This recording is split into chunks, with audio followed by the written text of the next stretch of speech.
It was the deep cervical fascia. And here is a picture from the right side. You can see a better of what that endothoracic fascia begins to look like when it forms the pericardium. It's very hard to distinguish. Here you have a lot of fat, adipose tissue that's important for shock absorption. When you have a lot of pressure and you come down and you do a squat, you get a tremendous amount of pressure right here, and you don't want that imposed on your heart, so it's distributed like a shock absorber through this fat pad. That fat pad is also the endothoracic fascia. When they describe it, it's like the endothoracic fascia thickens and becomes loose and begins containing adipose tissue before it gets to the pericardium and starts to form a more thick, fibrous shape around the heart. So the lungs cover the heart to a large extent. When you remove the lungs, there you have the pleura of the pericardium and the pericardium beneath it. Above, no, I wasn't supposed to show that yet. Above the heart, so here's the pericardium here. You have all this, here's the left lung, here's the right lung, here's the pericardium, and this here is the thymus gland, which is very, very important for the immune system. And so another part of the pericardium essentially is this big lymphatic gland called the thymus. But it's extremely important for the immune system and the development of a lot of antibodies in early stage development especially. Here I wanted to just show that when one of the ligaments of the pericardium, here's the heart, the very top part of the heart, here's that top ligament attaching to the sternum, and here's how close the lungs can get in front of the heart. Same thing, here's the lower attachment of the pericardium to the sternum. It's a little bit to the left, so it's attached a little bit to the costal cartilage of the left side, and it's attached to the sternum on the left side of the sternum. Those sorts of imbalances in connection are important because postural disturbances end up affecting the heart differently, or the heart ends up affecting your posture differently. That was Liam, one. on that note, can you talk about how the descent of the diaphragm coordinates with the transverse abdominals when? Yeah, I'm about to take a break right after this, and I'm going to go back to respiration, show some videos, let everybody's brain get back to the stuff we know we have to come away from here with, which will be respiration. And I got an incredible video that everybody will be able to have a link to that does like a better job than me continuing to talk, I think. In the descent of the diaphragm, the transverse abdominis is either in a eccentric phase of contraction, like in Ujjayi breathing. It's maintaining tension, but it's getting longer. Like the hamstrings aren't turned off when you bend forward. They're just saying, here you go. Mm-hmm. Like when I'm letting myself down from a pull-up, my biceps are not off. They are contracting, but they're getting longer. So in Ujjayi breathing, I think you would say that transverse abdominis is engaged to maintain a balance of pressure within both the thoracic abdominal and the abdominal, including the pelvic cavity, by not being turned off. Like if you just go like that, the transverse abdominis turned off, I can feel a little bit of a stretch, but if I do like that, I can feel tension throughout the entire system, and it's contracting, not just letting go. Yeah. So and yogis talk about accomplishing that with a subtle restriction in the throat, like around the glottis. It's absolutely essential because that's the cervicothoracic diaphragm that that closes the trachea at the top. Because if not, you have an open system. So if you don't have it, but it'll be like restricting just enough to allow the breath in. Otherwise, you'd be holding your breath and sucking in. And you can do that, but what you feel is your chest sucks in because no air comes in if you contract your diaphragm without letting air come in. So what you're doing is you're letting just enough air come in with enough, like taking the straw, making a straw instead of a tube. And so with the straw, you have to suck a lot harder. So there's a lot more activation by the muscles that are sucking. You see what I'm saying? Yeah, and then the contradiction.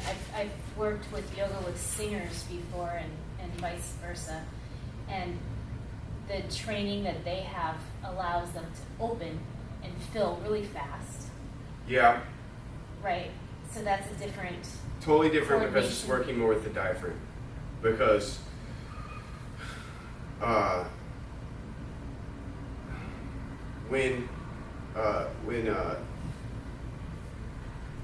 the singer wants, what the singer wants to do is to be able to increase as much as possible the speed of the exhalation with as little air going.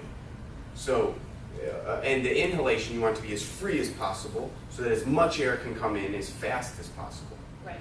A lot of that's the function of the diaphragm, but it's a fine tuning with the pharynx and the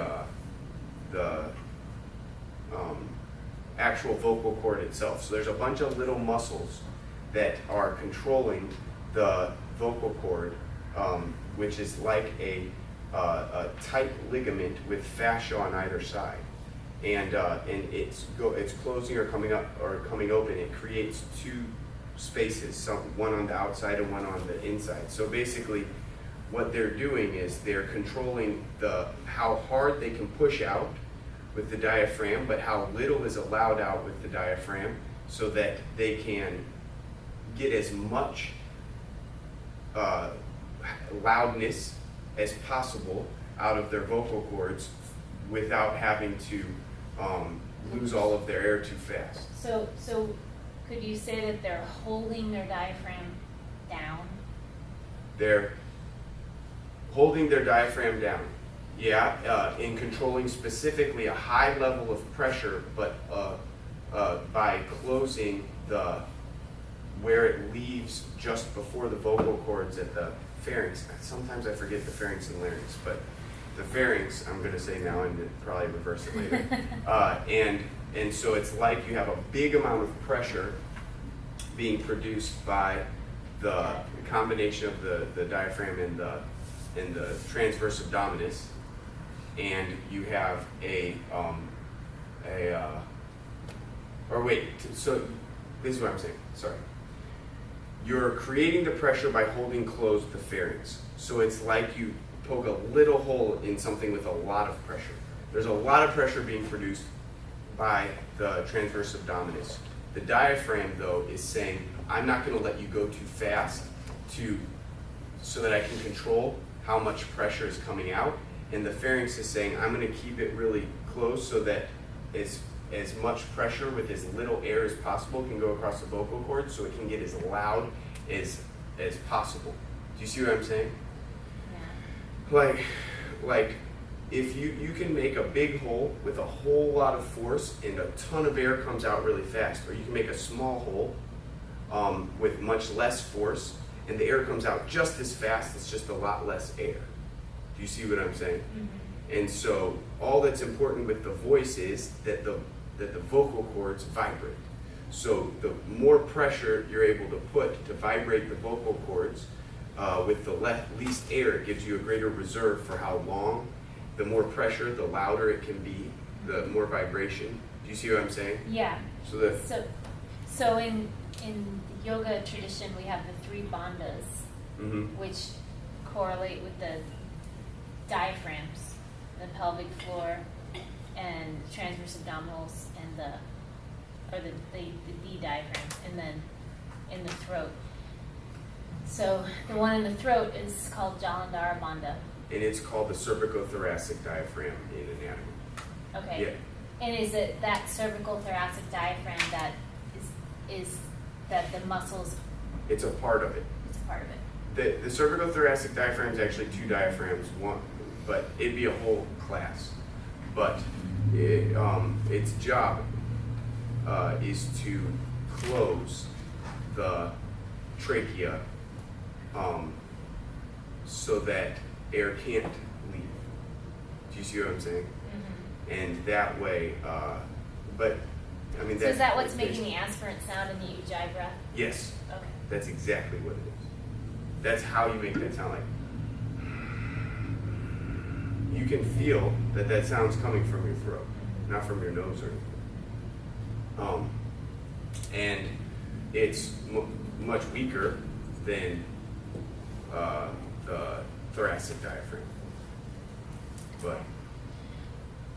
But the thoracic diaphragm is huge.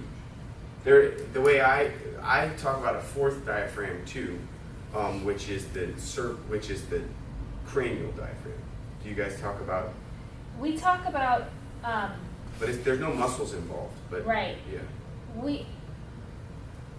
I in particular use the cranial diaphragm to describe it, the feeling that you get right before you yawn, like the Mm-hmm. spreading of the that's skull good. bones at the very, very top of an inhale. Mm-hmm. To use that as like a marker of efficacy for a really deep inhale, that feeling of the soft palate lifting. Is that what Mhm. you're talking about as the cranial diaphragm? It's actually the dura mater of the brain, so it's within the cranium. And but it is true what you're saying. But what I would say is it's not exactly in line with the respiration. It's with it. It's something. It's a long subject, but it has to do with the PRM, or the primary respiratory movement that occurs between the cranium and the sacrum, within the cranial bones themselves. They're constantly in this movement of respiration, and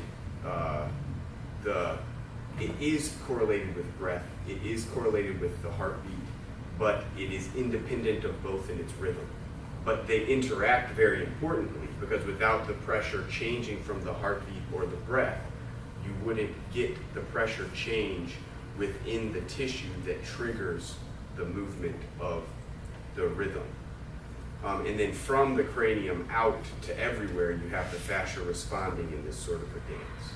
But anyway, it's cool, the cranial diaphragm. But all of those diaphragms that are described in yoga are, I mean, they I don't know if there was dissections like thousands of years ago in yoga, but I imagine there probably was. I don't know, maybe not. If there wasn't, they just knew. They just were able to feel everything. Like you can control everything in your body. We just don't know how. But if we learn, we can control it. You know what I'm saying? Mm-hmm. Well, there's a couple of things that I've learned in teaching yoga that maybe you can expand on. One, what you were just saying.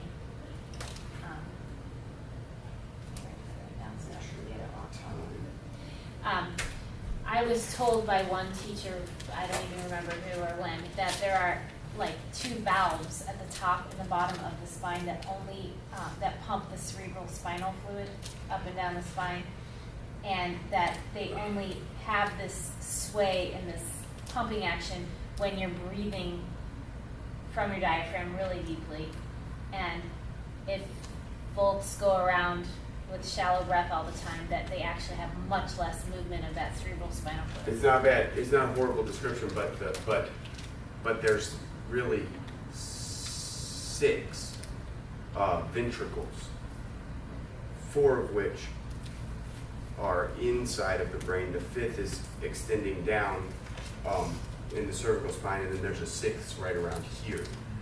But there are 2 tractoria membrana, which he might be talking about. One is between the coccyx and the sacrum, and one is between C2, C0, C1, C2, C1, C0, and those are attached directly to the dura mater. So they have a big influence over the spinal cord, all the fascia of the spinal cord, which acts like a pump, like a suction, and helps pull some of the cerebral spinal fluid out, down, and all the way out into the ends of your nerves.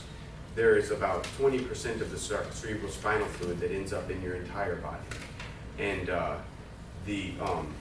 but the ventricles where it's produced within the brain are regulated by the change of pressure that's created by this rhythm of all the bones of the skull moving. Like if you look at the skull, it's a bunch of sutures like this. And depending on the direction of the sutures, the skull moves in different ways. They're like rails. And it's, at its largest movement, it's like less than a millimeter, I think.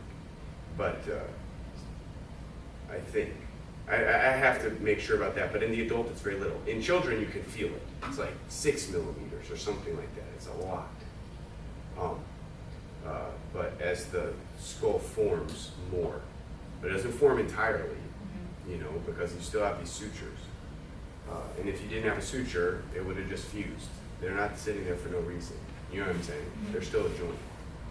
But, so to finish, because we're about at our break, to finish, you have the internal pericardium. So remember, you had the fibrous pericardium, which is like this, in that green line. It's got the attachments here. Then you have this yellow line, which is the internal pericardium, which is attached to the heart itself. And so this is the fibrous pericardium with the thymus gland. It's attached to the central tendon at the bottom of the diaphragm. And then you have this, which is the outer layer of the pericardium. And you notice it's attached directly to the outer layer of the internal pericardium. It's attached directly to the pericardium very hard. And then you have the internal layer, whoops, wrong way, which you can barely see because it's so thin. And you see that they've removed the fold. You can see this little edge here at the top, and then it's folded down and attached to these vessels and then descended onto the surface of the heart. And between those two, you have a very important fluid. When this fluid accumulates and when the fascia is not in good order and it's not being pumped in and out, that is a really bad situation for the heart. Something they can see on images, and it's really bad news. And I wanted to take a break because the next part's kind of review-ish because it's talking about the kidney, and then we're going to talk about the nerves a little bit, and then we'll talk about the ribs and the limitations and the muscular interactions with respiration. But before we do that, I want to take a break, and we're going to watch a little video of respiration happening 3D. It looks really cool. It's not very long. That's as long as I want anybody to have to go an hour and a half.